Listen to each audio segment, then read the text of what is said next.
Welcome to the Scale Ups podcast, where each week you get to hear Sean Steele, professional CEO, growth mentor, and advisory board chair, unpack the strategies that successful founders have used to achieve scale in their businesses. Stay tuned as he interviews the entrepreneurs who've made it, learns from industry experts, and follows a group of founders still striving to scale.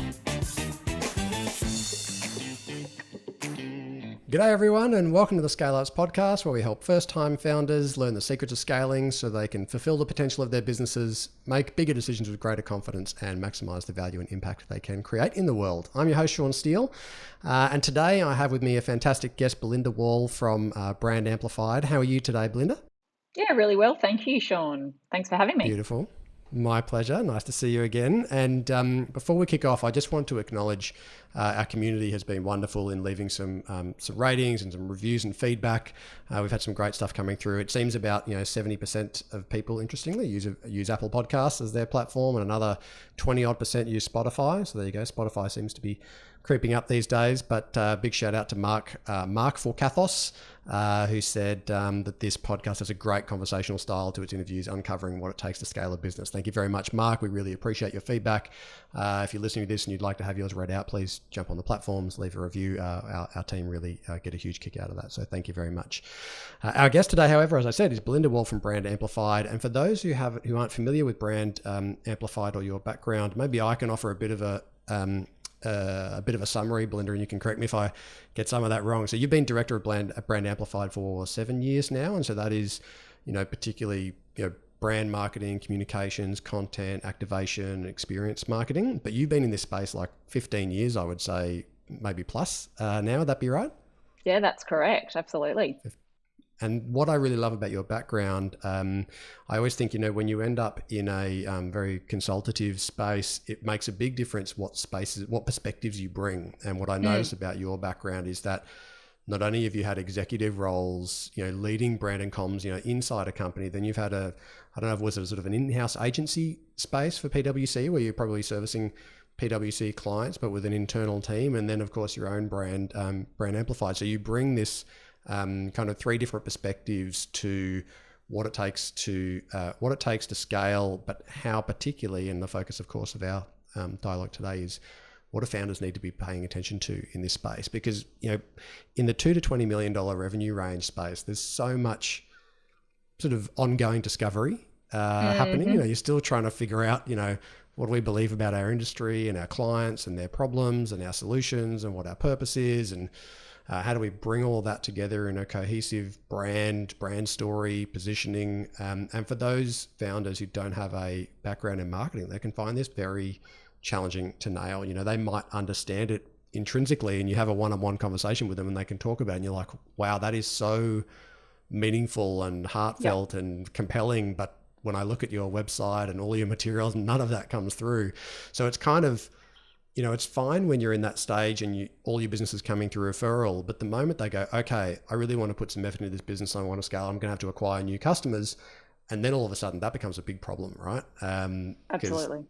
New customers don't have a history, there's no referral, there's no credibility that's instant. And so you've actually got to be able to communicate your space. So, who you are and why you are and why they should care. So I guess key focus for us today is to have founders take away, 3 or 4 really practical things that they need to think about deeply from your perspective if they want to scale in the context of their brand and their story and their positioning and their messaging. And so let's allow those takeaways to fall off the back of some stories that you've been thinking about on what those 3 to 4 things are that founders really need to consider. What's the first thing that you think we should start with?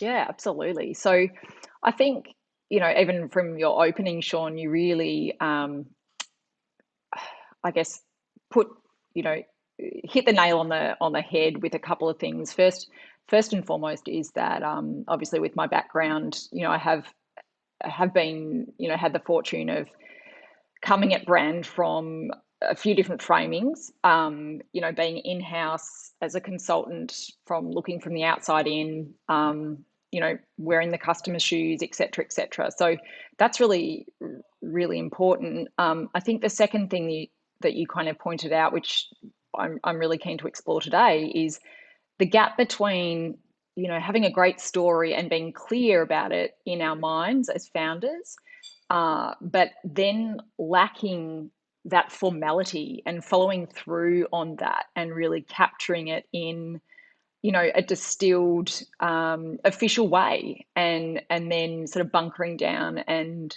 taking that further and operationalizing that and cascading that through your organization, and really being clear on how, or the role that brand is going to play for your business, as you scale and grow from here. So first and foremost, I think, the most important thing is to, number one, get really clear on what brand actually means, and avoid the first error, which is not formalizing it.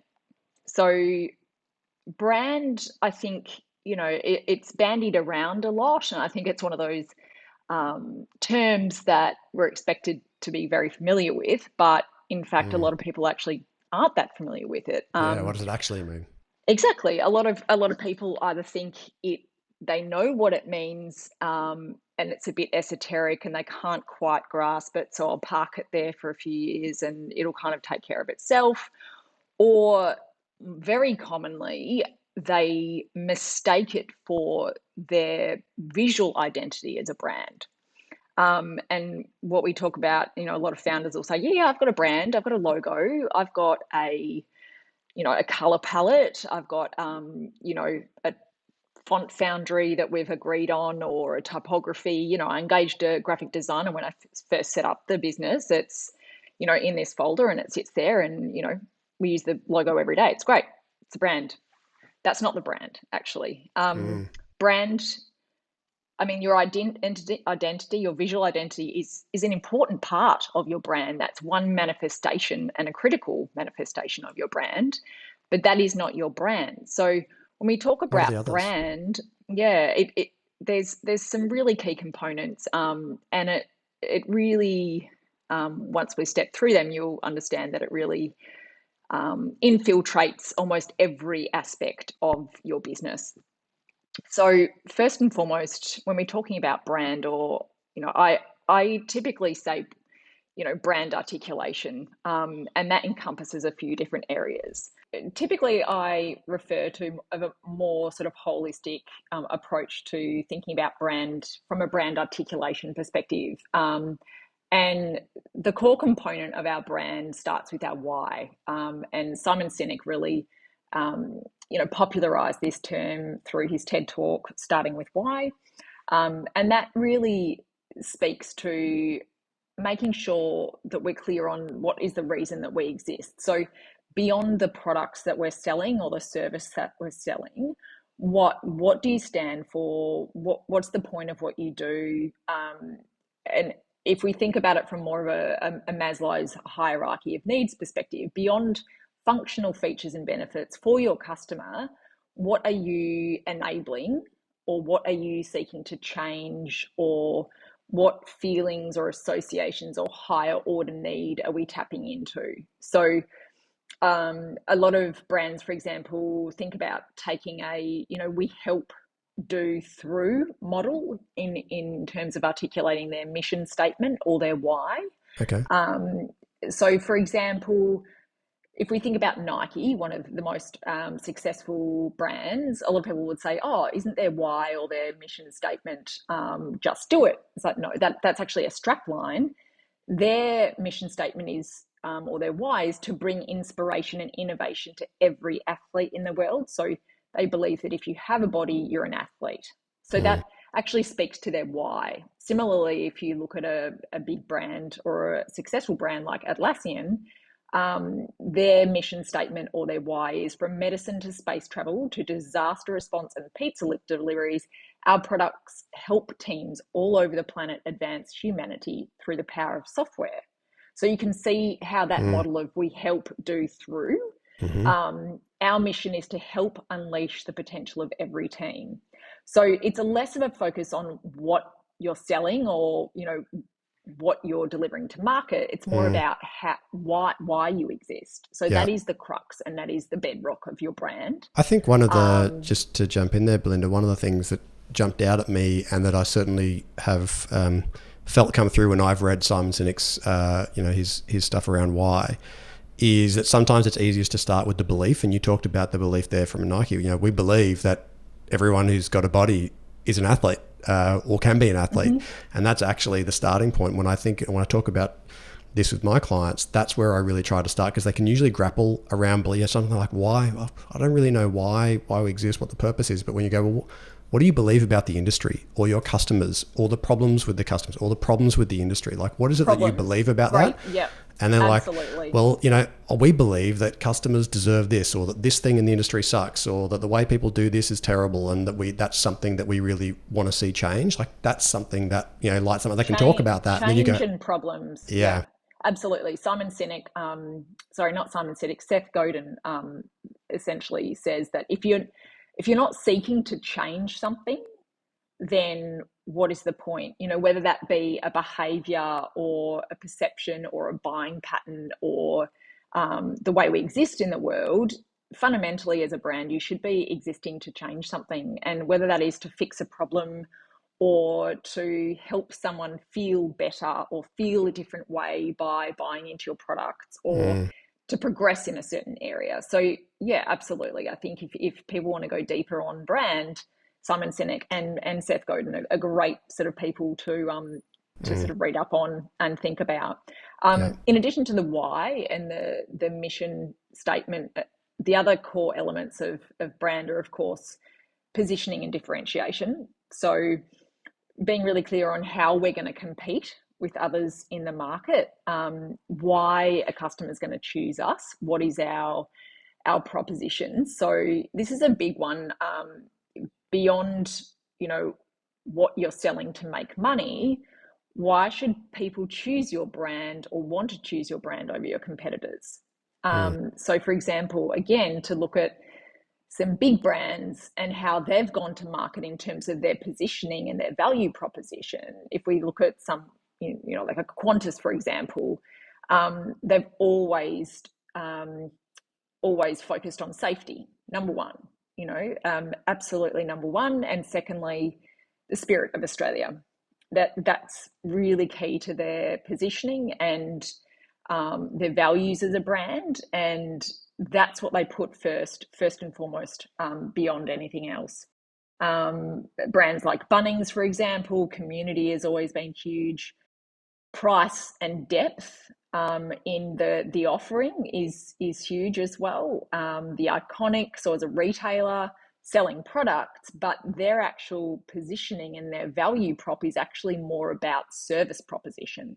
So there are lots of online merchants retailing, clothing out there, but none of them have the service proposition, and none of them went to market that early with an exceptional service proposition as quickly as they did. So there's some examples of brands who are very clear at the outset on, how are we going to compete, and what's going to be our competitive advantage. So yeah, I think the why in parallel with your differentiation and your positioning is absolutely key. And then when we're digging, and Belinda, sorry, just to add some thought to that and some colour. When I think about sometimes I work with clients who are really struggling to think about how they differentiate. They're in a pretty crowded market. Lots of people are doing, relatively similar things in their product or service area, and are really going, well, one of the problems, of course, of going and looking at the market and saying, okay, well, this is what everybody else is doing. What am I going to do differently? It's a bit inside out. Kind of, because your benchmark is stuff that already exists, what everybody else is doing today. And so whilst that's helpful, sometimes I get my clients to think about what are let's get a list of all the things that your customers hate about people like you and this industry. Like, think about what they think about your industry. Like, I hate the commercial model. Points. Yeah, I hate your commercial model. It doesn't align with what I really want. And for example, I was chatting with a client who's an executive recruiter, and we were like, well, having been a CEO and recruited lots of executive leaders, one of the things I always hated was that executive recruitment is quite expensive, but your incentive is not aligned with mine. So what's mine? What do I see as success? Well, I want somebody to stick around for 3 to 5 years and produce, but your commercial model is right up front. It's all paid. It's basically no risk to you. If the person doesn't succeed for 6 months, okay, maybe you're replacing them, but that's not really stacking the deck in me getting my outcome, which is 3 to 5 years of success. What could you be doing differently as a recruiter to improve all of the elements of service that help that person even after they've started, maybe over the course of 5 years, to change how you align your commercial model? I'm happy to pay you more than the average recruiter over that period of time if you can prove to me that actually you can stack the deck in my favor. So I think sometimes working from those real pain points, or just in the simplest words for a small business, the stuff that customers hate about your competitors and your model and your industry and how everybody operates. Start there, look for ways you can solve that in a more compelling way. And it sometimes makes it much easier than thinking I've got to have some amazing market analysis and I've got to figure out what absolutely everybody's doing because it's changing all the time. It's like, well, focus on the customer and how you can solve that problem differently and uniquely. Absolutely. And start there. Yeah. That razor sharp understanding of the customer is really, really critical, and not just in demographics, but more so psychographics, which is what you were saying. What are those friction points? What are their challenges? What are others not listening to and ignoring because they're either too hard to solve for, or they're too expensive, or people just haven't innovated to really respond to it. So yeah, you're absolutely right. I think that takes a little bit of some of the I guess the esotericness away from brand as well, because it makes it so much more tangible and valuable for for founders when they're thinking about brand. It's like, well, it's not just about us and a lofty promise to market. This is actually about helping customers in a meaningful way that is really relevant to their existence and their challenge points. So and I think you don't always have to be an absolute game changer or a true innovator in a category to have cut through in the market. It can be as simple as, say, for example, I think one of the most impressive brands that's come onto the market over the last 5 to 10 years is Go To Skincare, driven by Zoe Foster Blake. And she's an author and a writer, number one, but she sort of had the audacity to jump into a category as competitive as cosmetics, and to really take it to the competition, including the likes of the behemoths like L'Oreal. And she knew that, okay, well, I'm never going to have as many products, and I'm never going to have maybe the price point, but maybe I can actually do this a little bit differently. Maybe I can inject some of my strengths, which is personality, copywriting, fun, quirk, wit, show a really sharp understanding of my customer, which is speaking exactly to her sweet spot, which was, Gen Zs, women who sort of, are prepared to call bullshit on anything and just want, some fun, great product, and they want to feel good about their purchase and so forth. So they feel heard, and they've done phenomenally well in terms of scaling and getting equity investment and breaking into offshore markets. So again, another great example. And you don't have to be changing the world with a new product necessarily. Can be the same product. And Who Gives a Crap did exactly the same thing with toilet paper. I mean, do we need another toilet paper brand? No, but and I'll never forget, a couple of years ago, I had some friends over from England, and we got our delivery of Who Gives a Crap on the front doorstep, and they were just blown away by how creative. Obviously the humor was very Australian, so for a UK potential customer, that was just perhaps a little alarming, but they absolutely loved it. That's what gets cut through, right? So clever. Absolutely.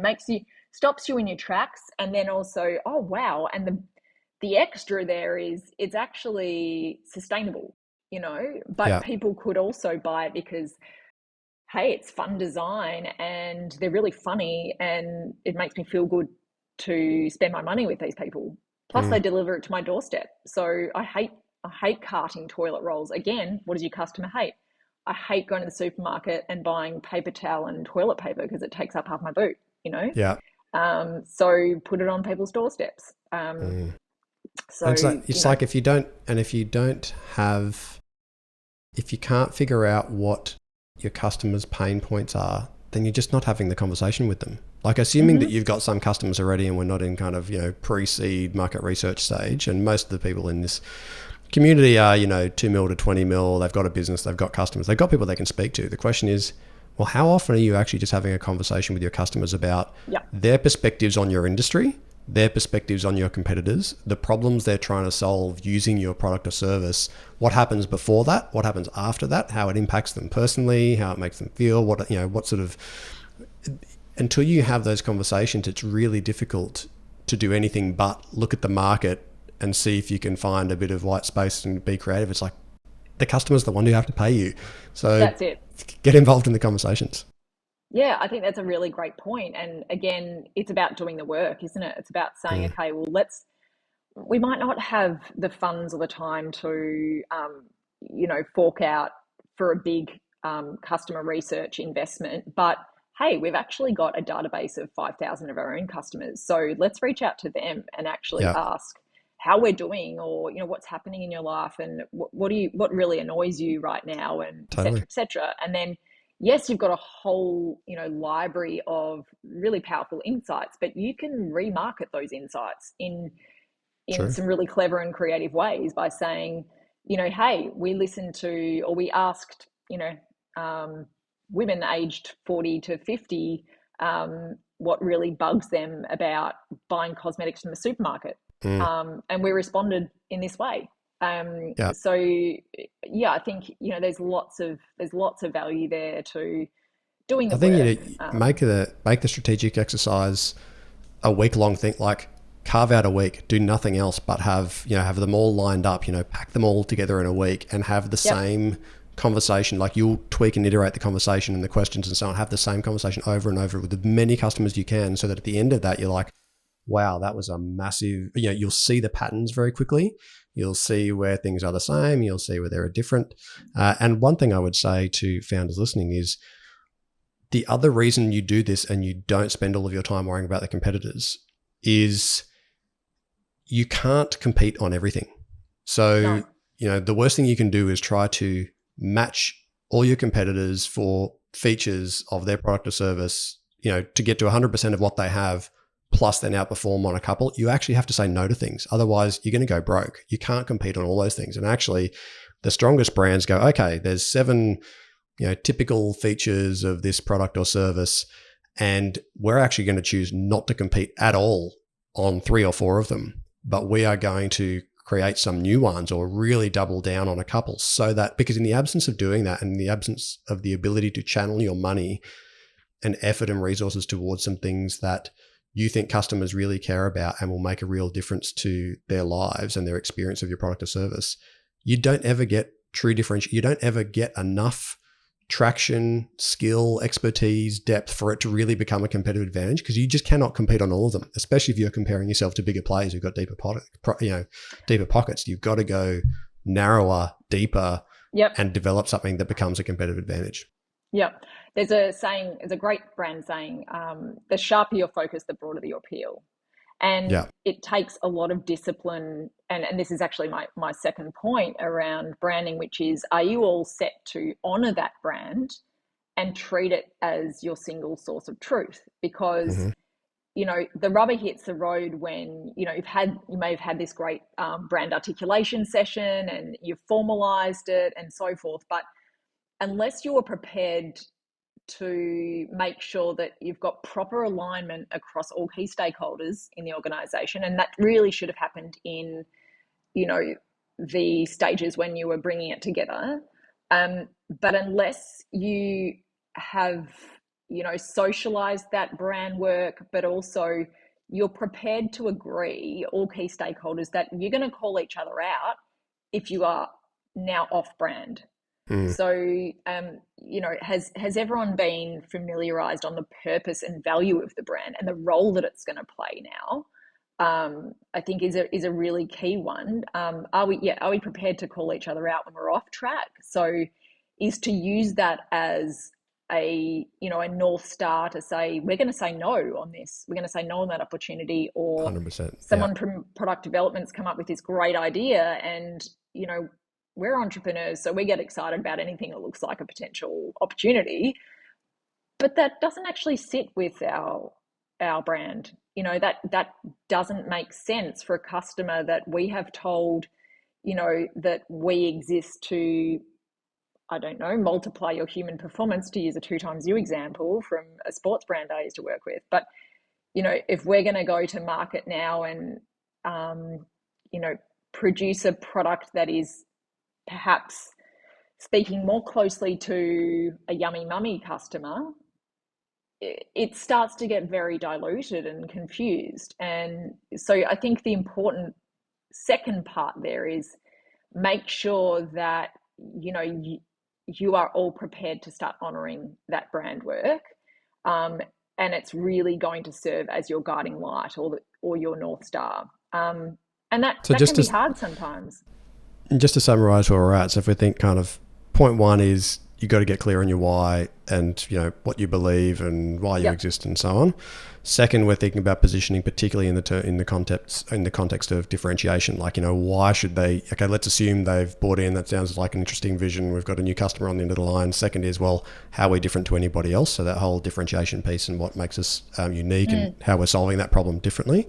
Third is, okay, now that we've understood that, what does it mean for our organization in terms of what's in or what's out? How does it impact our decisions? How does it impact what we're going to invest money in, what we're going to say no to?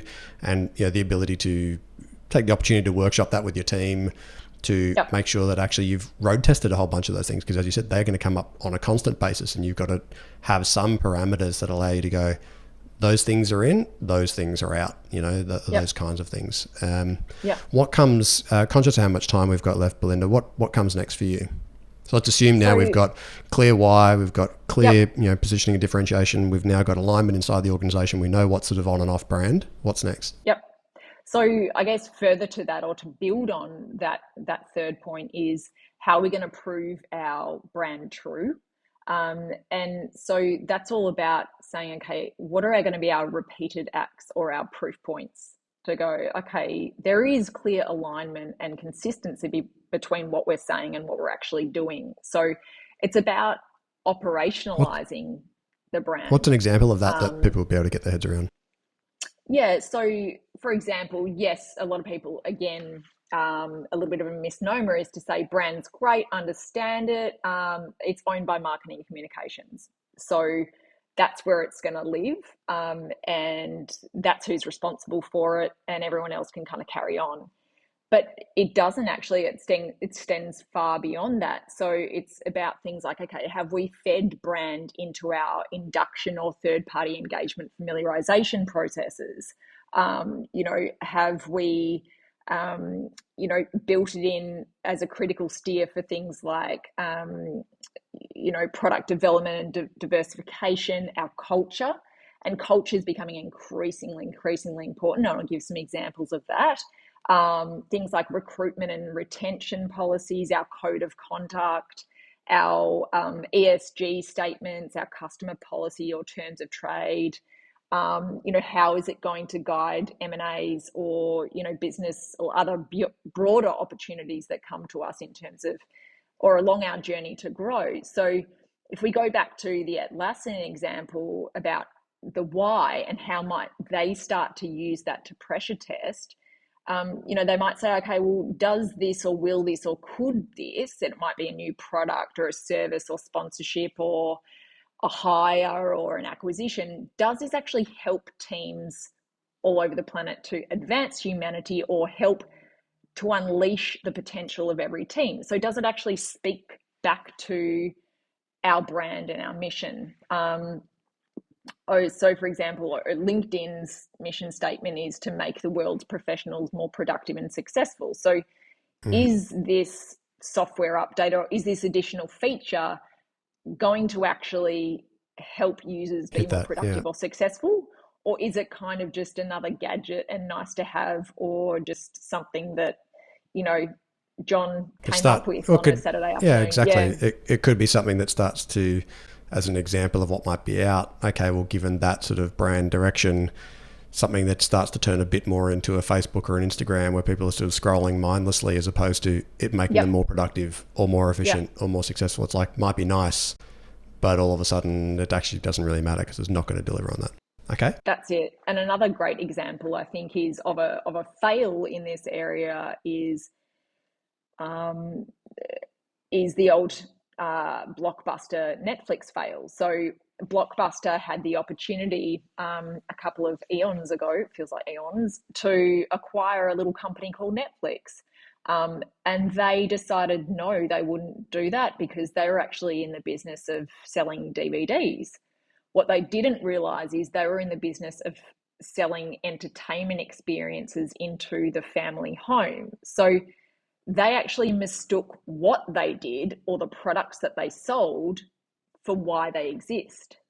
So if, again, it's to go back to that, the sharper your focus, the broader your appeal, even though sometimes brand or a mission statement might feel like, oh, isn't this a bit sort of either lofty or really, really niche? Like, is this too niche? Is this too focused? It actually helps to open your mind to opportunities that you might not see are actually feeding into your mission or why you exist. So, the Netflix Blockbuster example is a really good one. I think, your what, as I said, or your strategy and your go-to-market approach, they will all change over time, but your why should essentially remain constant. Should be enduring, Yeah. So, and I mentioned before, how does brand, what sort of role does brand play in something like culture? And there's been some examples of big fails on that path. So, for example, Away luggage. I'm not sure if you're familiar with Away luggage, Sean, but they're very, very popular luggage label based out of the States, and they scaled very, very quickly. They sold a vision of travel and inclusion, but former employees came out and it went viral, which is always going to be the case now, especially if you retail in particular employs a lot of Gen Zs. They live on social media. We live in a culture where cancel culture exists, and transparency is, the absolute expectation. It's not the exception. So former employees came out and said that it actually masked a toxic work environment. It went viral across the internet. And the cutthroat culture essentially allowed the company to grow at hyperspeed and develop a cult following with celebrities and millennials, but it also opened a yawning gap between how Away appeared to its customers and what actually looked like on the inside. Amazon got called out for that, or has been called out for that several times as well, and that can have really damaging effects to your brand. If you're a listed business, it can affect your share prices. Your customers, especially young customers, they'll move. Drop of a hat. All it takes is to read one article, and they're like, "Never touching that brand again. I'm off. I'm not following you. I'm not buying your products." On to the next thing. So I think some, really powerful examples of it done well and done poorly is that brand goes way beyond marketing and comms. It should feed into culture. I think if you're developing brand values these days, they should be what is termed, or often what we would call values with teeth, which means they must be true for you internally and externally. So that means that they should be relevant and engaging and reflective of your employees, but also relevant and appealing to your customers and prospects too. You can't have two different sets, a set for your team and a set for customers. It doesn't work. No, absolutely. Belinda, they should be ones you proudly put on the wall. Yeah, I'm conscious of how much time we've got left, and I really want to make sure we get all of your key points out. Is there a fourth one that you were thinking about There as is, something that you really want founders to focus on? Yeah, I think, further to the final point around how founders, what role they're going to actually play and what their personal brand, the role their personal brand is going to play in their growth story, is this idea around parallel brands.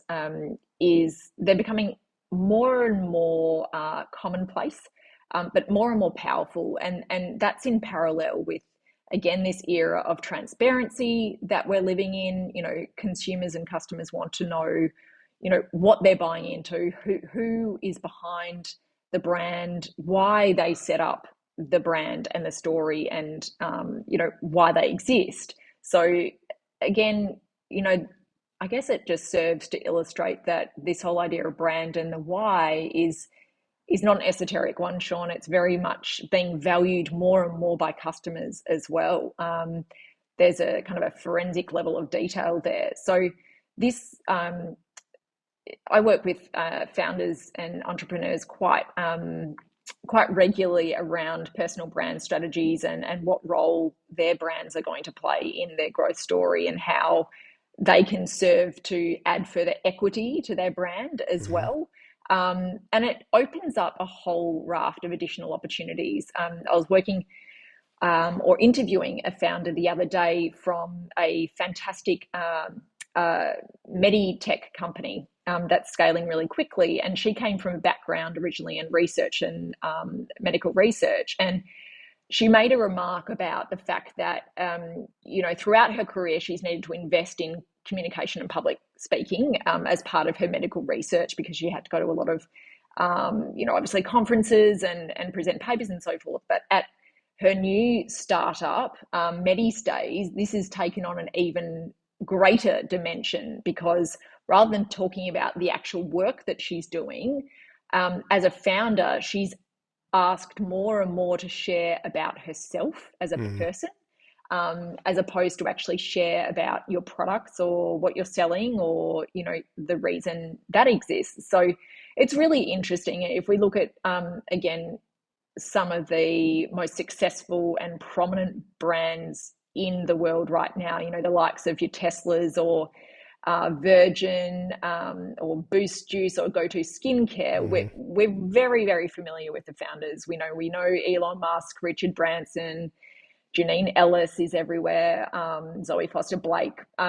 Is countless examples. Atlassian, we know about Mike Cannon-Brookes and Scott Farquhar, etc. This week he's making a bid to transform the energy sector, which is fantastic. And again, you can see that equity has been immediately transferable for him into other areas. Because if he just flew under the radar with Atlassian, he wouldn't have been able to draw on his personal brand, really, to muscle in and to sort of take that opportunity in the way that he is down now. And if we compare the era that we're living in now, which is all about transparency, if we think back to some of the bygone brands or the bygone era, like your Kleenex. Do you know who founded Kleenex, Sean? Or Coca-Cola Amatil, or going back to the good old days of Ansett. I couldn't tell you, who the founder of Ansett was, but we're all very familiar with Alan Joyce now, aren't we?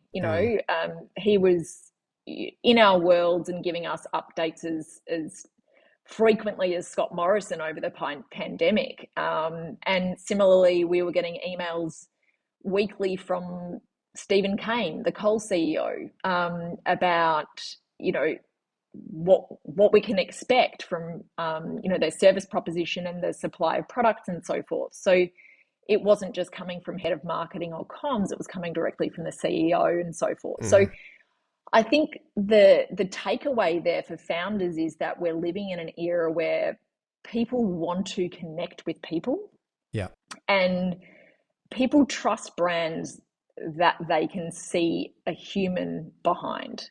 And they want to know a human, they want to be able to access and consume a human story as well. So you've got to think about how, especially for businesses and companies that by nature perhaps have a less human element to them. You know, oh, we're a B2B, it's really quite irrelevant for us, or you know, I think you've got to really think about the opportunity, and you know, how could this become an opportunity for us? If I was going to speak at certain, you know, conferences or events, or think about getting some PR about the growth trajectory that we're on, or, you know, how is this going to help us land some more, you know, suppliers or what have you, or engage and connect with our customers more deeply, there's some incredible value there. But again, it has to be done with consideration, and done strategically, because it absolutely, your values and your kind of go-to-market as a founder has to align and complement that of your master brand. Yeah. And I think that's, there's plenty of examples of where that hasn't, where that hasn't done anyone any favors, where, you know, the founder's life is unraveling and, you know, pretty unhealthy, and all of a sudden that's flowing through to the corporate brand. You know, things like Crown, and I'm sure there's many examples where we see a founder and we see there are risks, absolutely, lots of risks. Yeah. But I think it loops back nicely to your first point, which was around why. And quite often that, particularly in that earlier stage, there's quite often a strong link between the founder and their background and their story, and how they uncovered a problem or something disruptive that they wanted to work on or solve in an industry, and then what the purpose of the brand ends up becoming. And lots of founders, of course, go, yeah, but I also want to be able to sell at some point or exit at some point. So I don't want to be so tightly linked that the business is me. But to your point, it's about finding a way for if there's going to be a founder brand that sort of sits along beside that they're complementary, and but the business has its own heart and reason for being. That is not the founder. Yes, but it can, and certainly it's not unreasonable for it to have come from there, or the genesis for it to have come from there. Yeah, absolutely. Belinda, I'm really grateful of your time today. You know, brand and positioning and story and messaging is so important in these businesses, and it can be a very daunting area. If you were going to just summarize, I know we've covered a fair bit of ground, but could you just re-summarize for us what those 4 key points, the 4 things that you really want founders to think about practically as they take away from today's sort of instructive tutorial on brand and positioning? What are those 4 things? Yeah, okay. So number 1, get really clear on what brand means, and avoid error by formalizing yours. The second one is ensuring, or the question is your team and organization mobilized and ready to start honoring your brand and treating it as your single source of truth? Yep. So really being honest about that, and making sure that you're all good to go there. The third one is, how will we prove our brand true? So we talked about things like campaigning it, but also operationalizing it across things like product development, culture, reviewing M&A opportunities, product diversification, et cetera, et cetera. Is it being lived? Is there alignment between what we are saying and what we are doing at every level across the organization? And then finally, for founders, how will your story or your narrative, personal brand, fit into your broader marketing mix, if at all? So being really clear about, okay, what opportunities come with that? If we're going to venture down that path, when will that be? And if my goal is to exit at some point, you probably have to think about that too. So you're right, Sean, you pointed out that, it also comes with certain risks, but they can be managed and managed well. But I think we're operating in a day and age where the opportunities and the benefits far outweigh those risks right now. So you just don't want to close yourself off from those. So it's something to think about. Yeah. Wonderful. Well, I really appreciate your time today. I think those are some fantastic takeaways for our founders. It's never an easy task. It's not something usually that you solve overnight, but it matters. It really matters, and it matters particularly in a crowded marketplace where you've got lots of competitors. If you're not the first person to have invented some kind of widget and you're going up against many, many other people, well, brand and story and positioning, they matter so much, because that's, especially again, if you're moving out of a model where perhaps all the businesses come to you through personal reputation or reputation of your team and so on, and you're going, actually, we need to grow and accelerate. We're going to inject capital. We're going to, build our sales and marketing strength. We're going to acquire new customers as a really, as a big focus, so that we can expand our impact. Well, this stuff is absolutely core and central. Don't spend lots of money hiring salespeople and hiring, marketing activators until you've actually done this work would be my suggestion, because you're going to blow a lot of money if you're not getting cut through. So take the time, put the focus in. Thank you so much, Belinda. How can people get in touch with you or sort of follow along with what you're doing? Yeah, look, the best way to reach me is probably on LinkedIn, actually. So hit me up, Belinda Wall, Brand Amplified. You'll find me. Don't be afraid to connect. Love to do so. So look forward to hearing from your community, Sean. Beautiful. Thank you so much, Belinda. Folks, I really hope you've enjoyed the show today. Big thanks to Belinda Wall from Brand Amplified. And a couple of things before you go. If you found that valuable today, of course, please feel free to leave your feedback, or if you think there's something that we could, if there's another, sort of part of this topic or segment you'd like to hear more about, please let us know.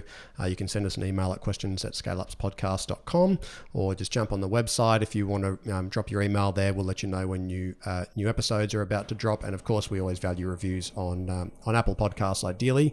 Or you can find us on the socials at ScaleUps Podcast on any of your favorite socials. And just remember, as a parting thought for you today, the only thing that's going to guarantee that you won't scale, even if you're finding your way through brand and you're finding it difficult and tricky, you just can't give up. You have to stay unshakable in your faith that you're going to get there. You have to remain reflexible in your approach, and you just got to keep working on it. So don't give up.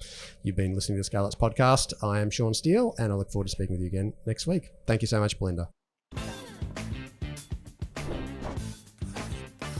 G'day everyone, just a couple of quick things before you go. If you have questions that you'd love myself or an upcoming guest to tackle about challenges that you're facing in scaling your business, please just jump straight on the website, scaleupspodcast.com.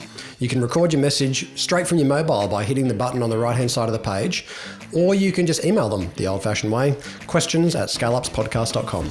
And just a quick reminder, nothing we spoke about today constitutes financial or business advice. If you are considering making big decisions in your business, seek out a professional who can look at your situation in detail and make sure you're getting sound, personalized advice. Thanks for listening. Look forward to being back in your podcast feed next week.